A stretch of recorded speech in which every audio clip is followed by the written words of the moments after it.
Hi guys. Today we're going to be talking about The Birth of Tragedy by Friedrich Nietzsche. Um, it's actually his first book that he published, and we're just going to be getting into a bit of analysis and summary, and a bit of a review of the book as well. Um, so first of all, I would say just as a first comment, if you're new to philosophy or if you're new to Nietzsche, you have very little background, very little idea of what to expect. You just have a passing interest in it, and it's not, assigned for school or anything like that. I would not recommend starting with this book, to be honest, mostly because a lot of historical references. There's a lot of, um, you know, baggage. There's a lot of background information you need to have mastery of to be able to fully grasp it. And I can't honestly say that I fully grasped everything, even with my background in philosophy. Um, so, if this is like your first read out of Nietzsche's corpus, uh, maybe try a different one. I would recommend On the Advantage and Disadvantage of History for Life, which we might do that next on this channel. It's a shorter book. It's a more easily digestible. It's readily understandable, at least more so than this one, I think, even though it came out later. But if you're a classical scholar, or if that's your background, you have a lot of knowledge of the classics, of classical literature, theater, and philosophy, this is definitely the book for you. If that's your wheelhouse, if that's your expertise, this is the where you should start with Nietzsche because it gets at some of the central themes that he derives from those eras, those epochs, and fleshes them out in a, relatively short 110 page book. Okay, with that being said, I just want to get at, one idea that this is, if you've read a lot of Nietzsche, um, this is definitely not a mature work by him in his for his standards. It's not a mature work. He published it originally. He got a lot of criticism and a lot of critique from his fellow academics, and he eventually added a short 5 to 10 page uh, excerpt in the beginning of the book before, like as almost like an introduction, and he called it an attempt at self-criticism. So he was well aware that some of the arguments he was making were a little bit, they were arriving a bit too hastily. They were a little bit haphazard, not fully fleshed out. Um, Sometimes the connections were tenuous at best, and because of that, um, even he was criticizing himself a couple years after publishing it. However, he does retain and maintain that there's something of value in this book, and it gets at something very uh, deep and profound, even if it's a little bit all over the place at times.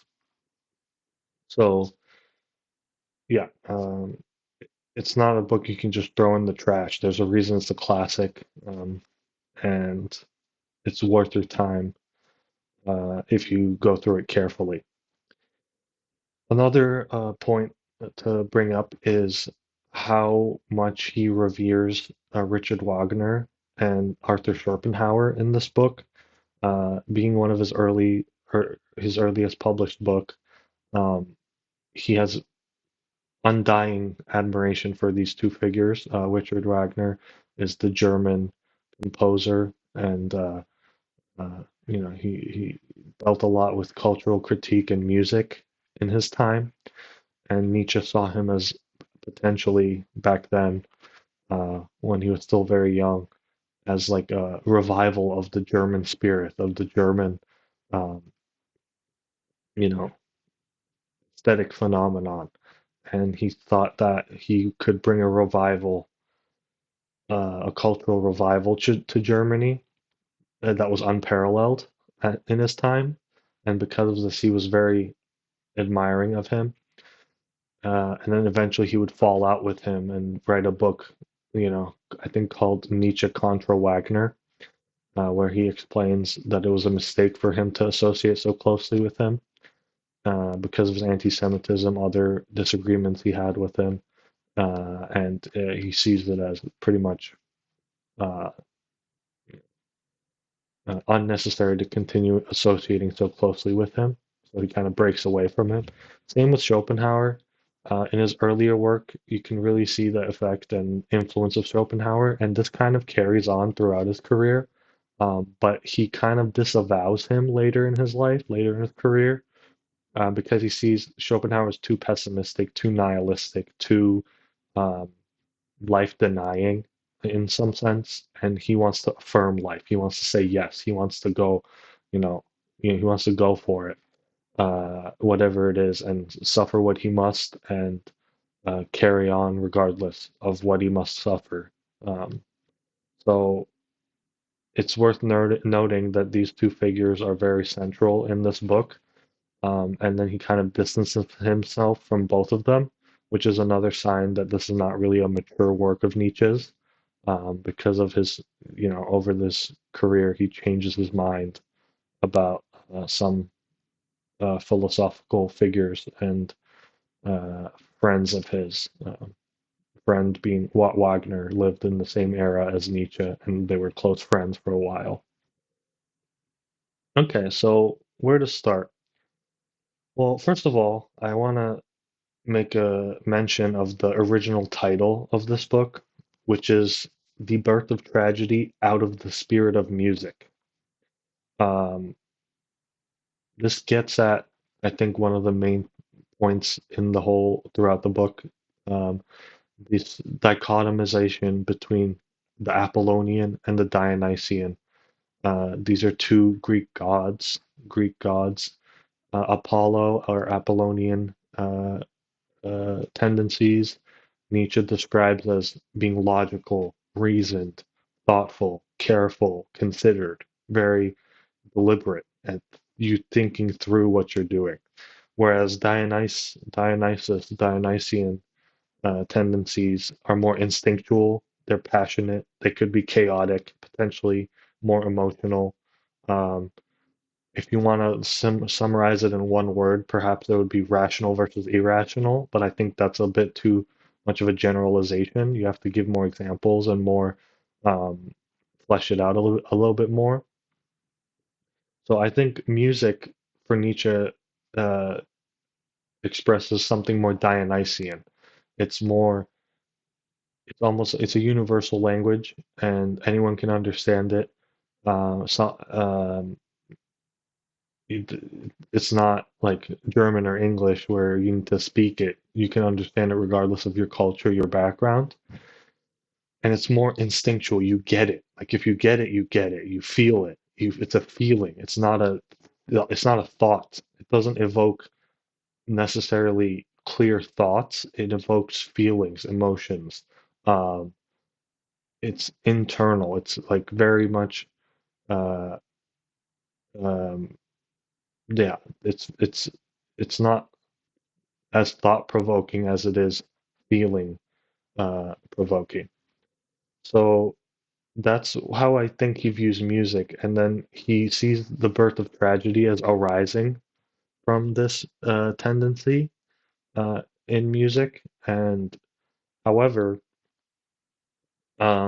he wants to, throughout the book, this Apollonian and Dionysian continues to, they go back and forth. Nietzsche mentions both of them, gives examples, and the biggest example he gives of the Apollonian is Socrates, which is one of his mortal enemies throughout his career. That's one thing that doesn't really change throughout Nietzsche's life and his work is his critique and very harsh, heavy-handed criticism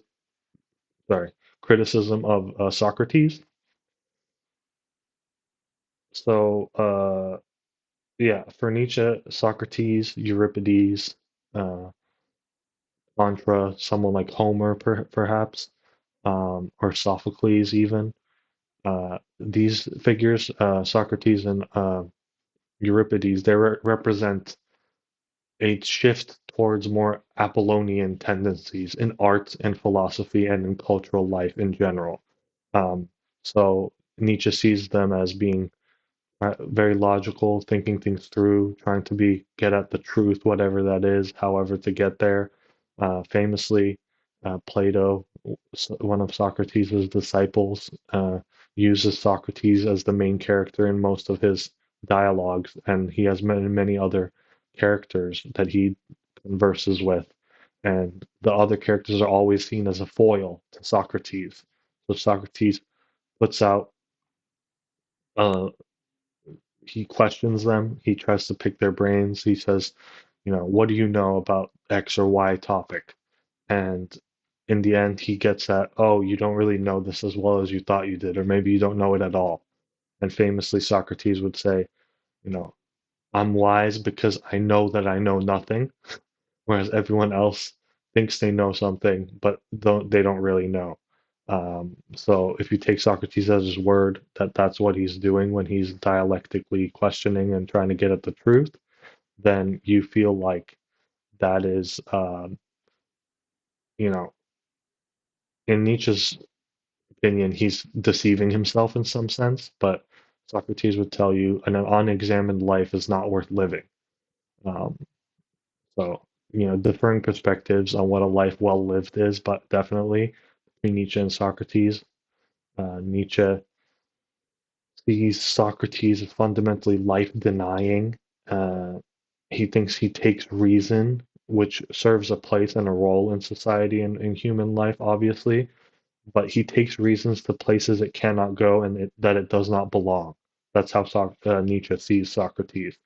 And eventually, he thinks Socrates is one of the catalysts or the reasons why ancient Greek uh, society crumbles, and uh, he sees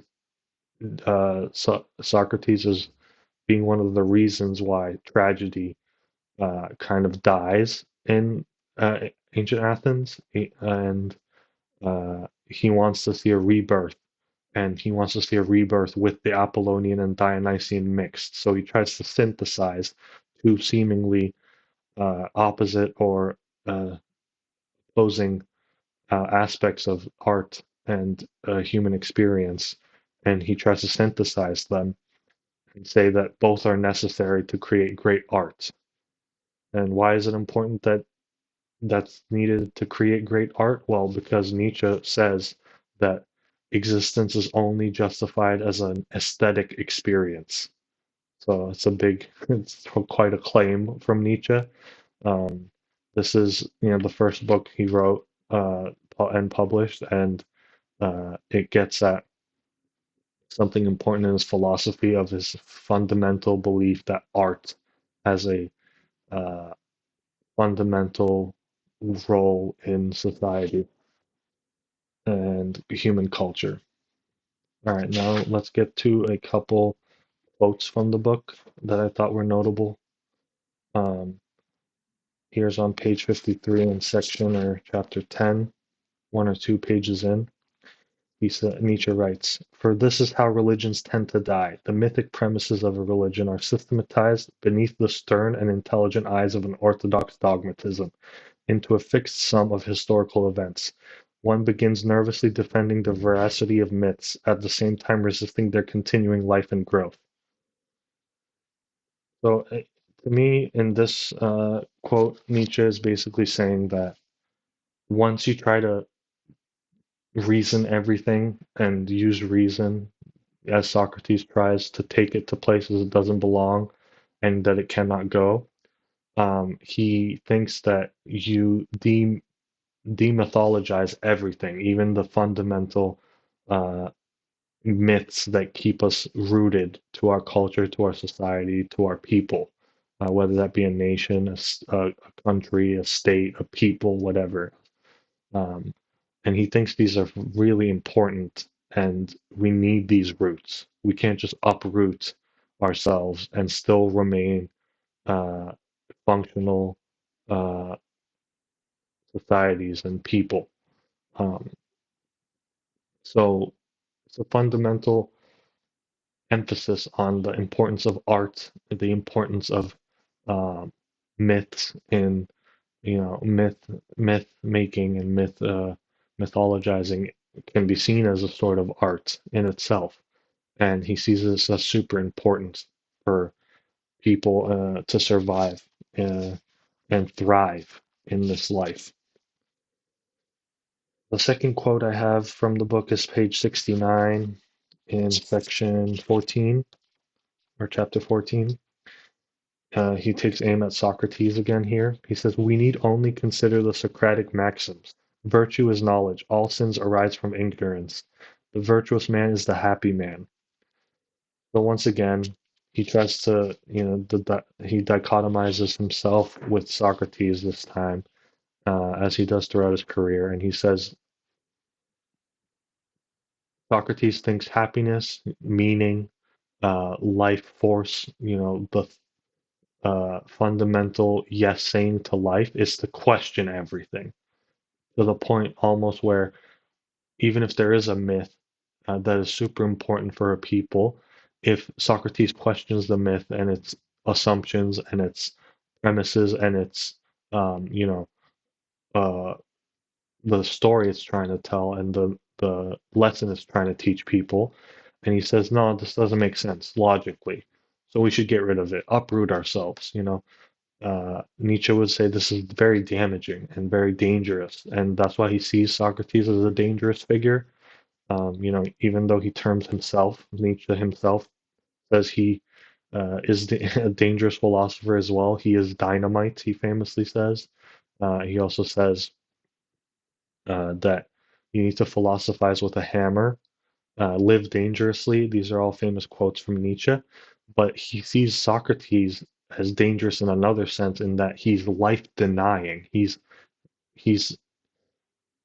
their visions of a life well lived, a good life, they're just different. They have different views on life well lived. So if you want an opposing perspective to Nietzsche and his worldview, I would pick up some Plato and read what he has to say, because he's the most direct source we have to Socrates and his ideas, and elaborates it very eloquently, and he's very artful about it. He's a great writer, Plato. But read them in tandem. I would read them together, Nietzsche and Plato, because even though they might be sworn enemies, uh, obviously Plato lived much earlier than Nietzsche, but Nietzsche sees them as his enemies. Um, it's always good to get the other perspective, regardless of who you tend to lean towards. And we have two more quotes here. This is in chapter 23, page 109. He says, "Yet without myth, all culture loses its healthy and natural creative power. Only a horizon surrounded by myths can unify an entire cultural movement." Further down the paragraph, "The state itself has no unwritten laws more powerful than the mythical foundation that guarantees its connection with religion and its growth out of mythical representations." And the next page, "And here stands man, stripped of myth, eternally starving, in the midst of all the past ages, digging and scrabbling for roots, even if he must dig for them in the most remote antiquities." So basically, here he's, summarizing, this is near the end of the book, he's summarizing what the results of a Socratic or purely Apollonian uh, culture and ethic would be in its effects on people and societies. And he thinks that it would uproot us. We already mentioned this a couple minutes ago, but it would uproot us to the point where we would look for anything to replace it. Because once that dies, it's difficult to revive it. There's a common thread in Nietzsche. He thinks once something dies, it's almost impossible for it to be reborn. It would be something would have to change, the circumstances would have to change, or the thing that's being reborn would have to alter itself a little bit. The same thing can't occur twice in history, basically. History doesn't repeat itself in another uh, sense. So that's the birth of tragedy by Nietzsche. If you have any additional thoughts or critiques or comments, uh, you know, please leave them in the comments. I enjoyed the read. Nietzsche is a great writer. He's one of the most engaging philosophical writers in the history of Western philosophy, definitely. I said at the beginning of the video, pick it up if you're really interested in classical um, thought and classical, Greek uh, thought and critiques of it that came later. But if you don't have much of a background in that, you should probably start with the advantage of and disadvantage of history for life. I think you would understand it better and enjoy it more. With that being said, it's January 1st, it's a new year, it's 2025, and I wanted to give a message from Nietzsche to all of us uh, about New Year's that he wrote in The Gay Science. It's aphorism 276. Um, he says, "For the new year, I still live, I still think, I still have to live, for I still have to think. Sum ergo cogito, cogito ergo sum." Today everybody permits himself the expression of his wish and his dearest thoughts. Hence I, too, shall say what it is that I wish from myself today. And what was the first thought to run across my heart this year? What thought shall be for me the reason, warranty, and sweetness of my life henceforth? I want to learn more and more to see as beautiful what is necessary in things. Then I shall be one of those who makes things beautiful. Amor fati, let that be my love henceforth. I do not want to wage war against what is ugly. I do not want to accuse. I do not even want to accuse those who accuse. Looking away shall be my only negation. And all in all, and on the whole, someday I wish to be only a yes sayer. So this goes back to him saying he's life affirming, whereas Socrates is life denying, and that's the opposition between them in Nietzsche's words. Um, he wants to say yes to life. Amor fati is a concept he uses throughout his philosophy. It appears first in this book. Um, the basic premise of Amor fati is a thought experiment. He's saying you should will your life, you should live your life in such a way that if you were to live it again and again for eternity, over and over, repeatedly for eternity, you would say yes to it. You would accept it. You would love that fate. You would look at it by saying, yes, absolutely. I love this is uh, you're not denying your life. In other words, you're not regretting. If you want to put it in one sentence, it's a bit simplified, but have no regrets in your life. Do what you want to do and do it because you want to do it. And I just think that's a beautiful thought from Nietzsche for us on New Year's, beyond the grave. And if that resonates with you, I hope you'll join me in the future videos about the big thinkers of the philosophical tradition. We'll touch on a lot of the major figures and their important books that they've written and summarize and analyze and review the books. But The Birth of Tragedy and a short excerpt from The Gay Science for the purposes of wishing everyone a happy new year. I hope you'll like, comment, and subscribe for more content like this in the future. And I hope you enjoyed it. And I'll see you in the next one. Thank you. Bye.